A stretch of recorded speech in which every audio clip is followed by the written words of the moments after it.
নমস্কার বন্ধুরা, আজ আমি আপনাদের সাথে শেয়ার করতে চলেছি একাদশী ব্রত উপবাসের মিষ্টি আলু দিয়ে সাবুর পায়েস রেসিপি। তো বন্ধুরা, অনেক সাবুর পায়েস রেসিপি হয়তো গোবিন্দকে ভোগ লাগিয়েছেন, ঠাকুরকে ভোগ দিয়েছেন, নিজেরাও সেবা করেছেন, তবে মিষ্টি আলু দিয়ে কখনো কি সাবুর পায়েস রেসিপি করেছেন? তাহলে ভিডিওটি দেখে নেওয়ার অনুরোধ রইল।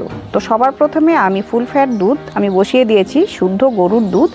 আর এই দুধটাকে আমি প্রথমে হাই ফ্লেমে জাল করে নেব।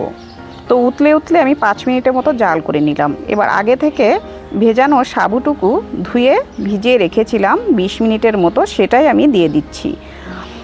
তো বন্ধুরা, ভেজানোর ফলে কিন্তু সাবুটা আমার একটু নরম হয়ে গেছে। এই পর্যায়ে করে কিন্তু সাবুটাকে ভিজিয়ে নিয়ে তারপর কিন্তু সাবুটাকে দিতে হবে। আর দুধের পরিমাণটা আমার 1.25 লিটারের মতো হবে। আর 1 বাটি সাবু আমি এখানে ভিজিয়ে নিয়েছি। সাবুটা ভেজানোর ফলে কিন্তু সাবুটা ডাবল হয়ে যায়, সেক্ষেত্রে 1 বাটির একটু বেশি হয়ে গেছে। এই পর্যায়ে করে নাড়া দিয়ে দিয়ে রান্না করতে হবে। এদিকে আমি আলুটাকে সেদ্ধ করে নিয়েছি। এটা হলো মিষ্টি আলু, 3টের মতো আলু নিয়েছি। খোসাটা ছাড়িয়ে নিলাম, হালকা করে সেদ্ধ করে নিয়েছিলাম, তার জন্য কিন্তু খোসাটা আমি বটি দিয়ে ছাড়িয়ে নিচ্ছি। আপনারা যদি বেশি করে সেদ্ধ করে নেন সেক্ষেত্রে কিন্তু হাত দিয়েও ছাড়িয়ে নেওয়া যেতে পারে।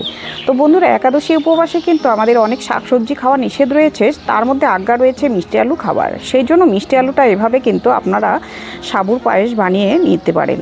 তো বন্ধুরা, ভিডিওটি স্কিপ না করে দেখে নেওয়ার অনুরোধ রইল আমি কিভাবে এই মিষ্টি আলুর সাবুর পায়েসটা বানিয়ে নিই। তো স্লাইস করে কেটে নিলাম। এবার কিন্তু আমি সাবুটাকে অনবরত নাড়িয়ে নাড়িয়ে কিন্তু জাল করে নিচ্ছি। এবার আমি স্লাইস করে রাখা আলুগুলো দিয়ে নেব।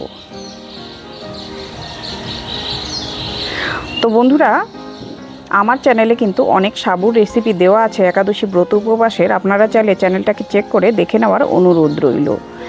এবার আমি নারকেল কোড়া কুড়িয়ে নিয়েছি, 1 আঁচি ছোটো সাইজের নারকেল কুড়িয়ে নিয়েছি, সেটা একটু পায়েসের স্বাদটা বাড়ানোর জন্য দিয়ে নিলাম। আপনারা চাইলে ঘরে যদি থাকে দেবেন, নয়তো না দিলেও চলবে। তারপর আরও একটু নাড়াচাড়া করে আর একটু ফুটিয়ে নেব। এবার মিষ্টির জন্য গুড় বা চিনি অবশ্যই দিতে হবে। আমি এখানে 1/2 কাপ পরিমাণ চিনি দিয়ে নিচ্ছি। বন্ধুরা, তোমরা চাইলে চিনি বা গুড় পরিমাণটা একটু বাড়িয়ে দিতে পারেন। এবার চিনি দেওয়ার ফলে কিন্তু দুধ থেকে আরও জল কেটে যায়। এবার সেই জলটুকু শুকিয়ে নিয়ে আরও 2 মিনিট জাল করে নিতে হবে। এবার দেখতে পাচ্ছ আমার সাবুর মধ্যে কিন্তু বড় বড় বলক চলে এসেছে। এই পর্যায়ে আমি সাবুটাকে নাড়াচাড়া করে নামিয়ে নেব। এবার আমি একটা পাত্রতে নামিয়ে নিচ্ছি। তো বন্ধুরা, এটা কিন্তু ঠান্ডা হলে আর একটু জমে যাবে, তো এই পর্যায়ে কিন্তু নামিয়ে নিতে হবে। তো বন্ধুরা, এইভাবে মিষ্টি আলু দিয়ে সাবুর পায়েস বানিয়ে নিন।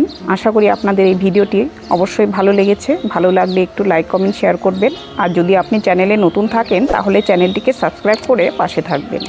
ভিডিওটি দেখে নেওয়ার জন্য অনেক অনেক ধন্যবাদ রইল। ওপরে একটু আমি ড্রাই ফ্রুট দিয়ে আর একটু আমের টুকরো দিয়ে সাজিয়ে নিলাম সাবুর পায়েস রেসিপি। ধন্যবাদ।